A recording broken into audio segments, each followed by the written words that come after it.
Louvado seja nosso Senhor Jesus Cristo.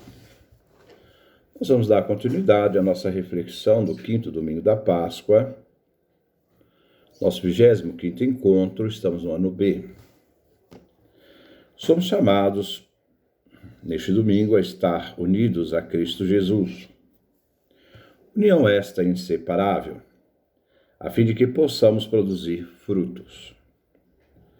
No Evangelho de São João, quando Jesus diz, eu sou, essa expressão está muito presente no Evangelho, então, eu sou, queremos reconhecer nele uma revelação solene acerca da identidade do Filho de Deus que veio ao mundo a fim de salvar a todos. É um chamado à fé, a fim de que nos unamos na fé em Jesus e nele possamos acreditar, entregar toda a nossa vida. Com esta unidade em Jesus, chegamos então a nos tornar filhos de Deus. A antífona de entrada é tirada do Salmo 97, 98, versículo de 1 a 2. É o louvor às maravilhas de Deus. É um salmo do pré-exílio da Babilônia. Cantai ao Senhor um cântico novo, porque Ele fez maravilhas. Aos olhos das nações revelou sua justiça. Aleluia. A comunidade igreja, reunida em oração eucarística, vem celebrar a ação divina em toda a história da salvação. Deus fez maravilhas, ressuscitando seu Filho amado, nos fazendo em Cristo filhos adotivos, e nos oferecendo gratuitamente a salvação, revelando assim a justiça realizada em favor do seu Cristo e Filho, ressuscitando-o diante da injustiça realizada por aqueles que deram a morte justamente ao Filho, rejeitando-o, e o constituiu Senhor dos vivos e dos mortos. Ele que agora se faz presente na palavra e na fração do pão e do vinho, e no cálice. A primeira leitura é tirada do livro dos Atos dos Apóstolos, capítulo 9, versículo 26 a 31. O Deus que age na história, faz maravilhas, é o Deus que, na pessoa de Cristo Jesus, se revela vivo diante de Paulo, diante de São Paulo, no caminho de Damasco. Paulo se tornará o grande apóstolo dos gentios. A intervenção de Barnabé nesta leitura, que vai pegar Paulo e apresentá-lo aos apóstolos em Jerusalém, narra aquilo que Jesus fez em favor de Paulo no caminho e como Paulo encontrou a salvação encontrando o Senhor. Aquele que perseguia agora se torna anunciador do Evangelho, pregando o nome de Jesus, que o libertou de sua cegueira espiritual. Em Jerusalém, ele se torna arauto, pregador do Evangelho, enfrentando os judeus helenistas de língua grega. A força com que Paulo apóstolo anunciava Jesus fez com que os adversários o quisessem matar. Para salvá-lo, Paulo é enviado a Tarso, sua cidade natal. Ali permanecerá até que Barnabé irá buscá-lo, a fim de ajudá-lo na igreja de Antioquia da Síria. No final da leitura, encontramos São Lucas narrar a salvação da igreja em Jerusalém, na Galiléia e Samaria. A igreja está crescendo e narra, nesse crescimento, o vigor da própria igreja. Paulo inicia sua grande missão na igreja. O homem que não conseguia viver sem Jesus, que o havia salvado e enviado a uma missão. O salmo responsorial é o Salmo 21, 22. É uma prece na aflição e é do pós-exílio da Babilônia. O refrão é tirado do versículo 26a. Senhor, sois meu louvor, no meio à grande assembleia. Deus que age intervindo em favor do ser humano,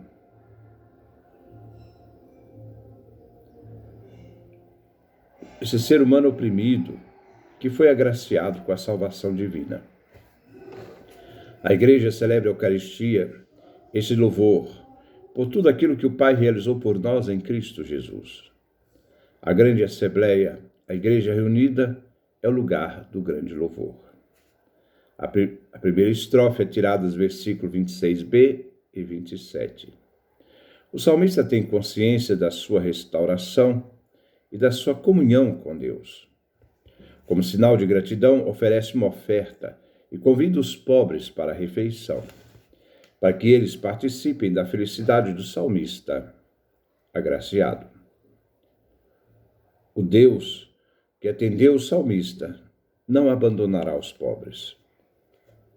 Os que buscam ao Senhor, reconhecendo aquilo que ele realiza, tudo aquilo que Deus faz para o salmista, o louvarão por tudo que Javé Deus realiza em favor de seu fiel, o fiel observante da Torá. A segunda estrofe é tirada dos versículos 28 e 30. O reconhecimento de todos os povos do senhorio do Deus, o Senhor. Que todos voltem e reconheçam o Senhor. Que a volta à conversão possa levá-los à verdadeira adoração e que todas as nações se prostrem e adorem, reconhecendo Javé como Deus de todos, o único Deus. Os grandes, as autoridades reconhecerão a Deus, irão adorá-lo. E os mortos, visto que nem a morte impõe limites, são chamadas, através dessas gerações passadas, que dormem na terra, a se submeter também a Deus. A terceira estrofe é tirada dos versículos 31 e 32. De geração em geração se transmitirá os feitos de Javé Deus. O salmista viverá somente para Deus e diante de tudo o que Javé realizou por ele, e não mais poderá ver sua vida separada do Deus e da sua justiça. Toda a descendência do salmista saberá o que Javé fez por ele, e como resposta diante da ação divina a seu fiel, sua descendência irá servir a Javé Deus. Todos saberão e reconhecerão o poder divino, que age com justiça a seu fiel e que nele confia. Todos admirados reconhecerão: eis a obra que o Senhor realizou. Tudo isso prefigura o Cristo e o Pai Eterno que agiu por meio de seu Filho.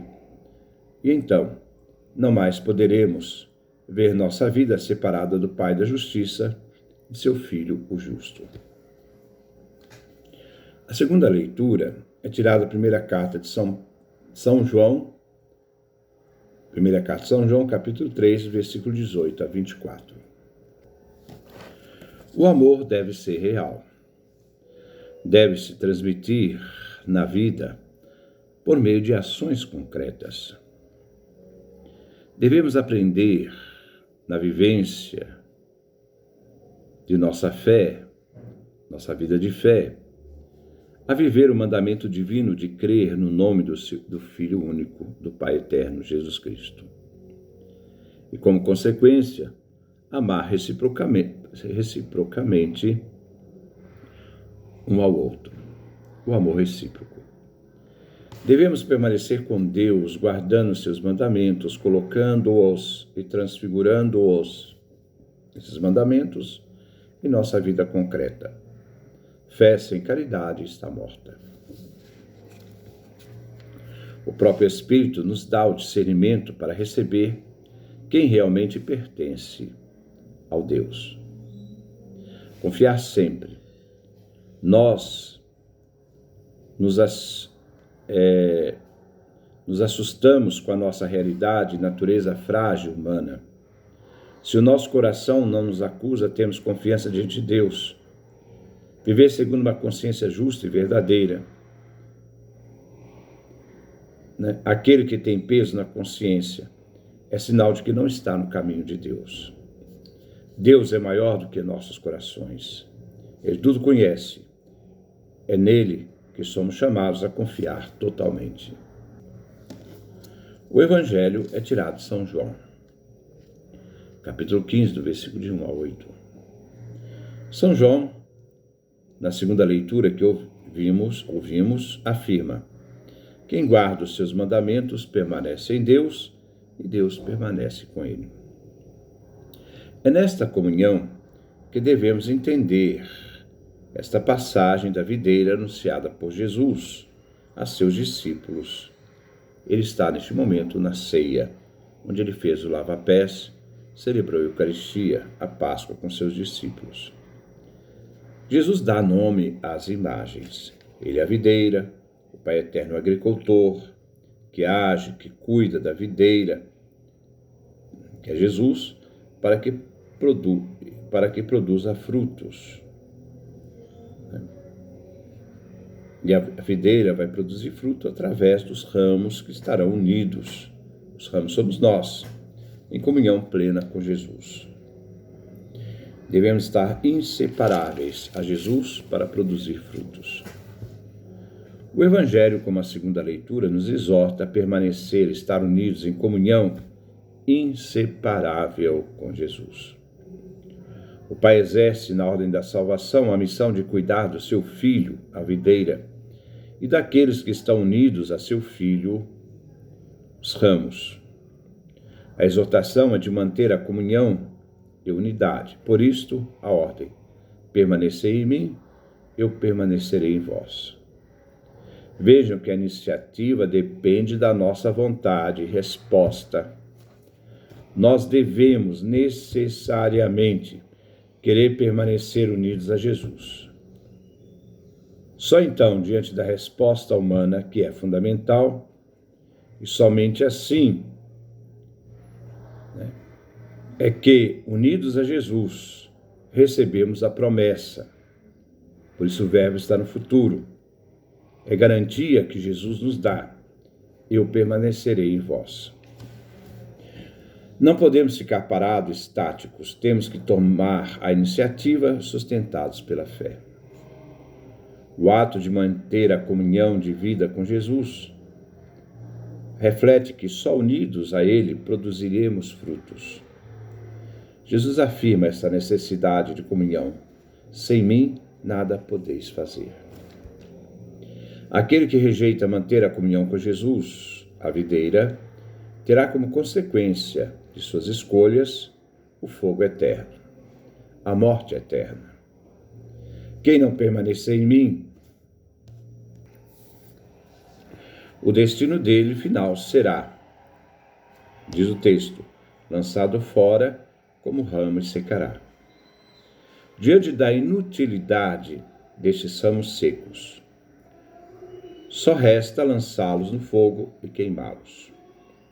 Em João, trata aqui da morte eterna, morte nas trevas, onde não existe nenhum ponto de luz, o nada.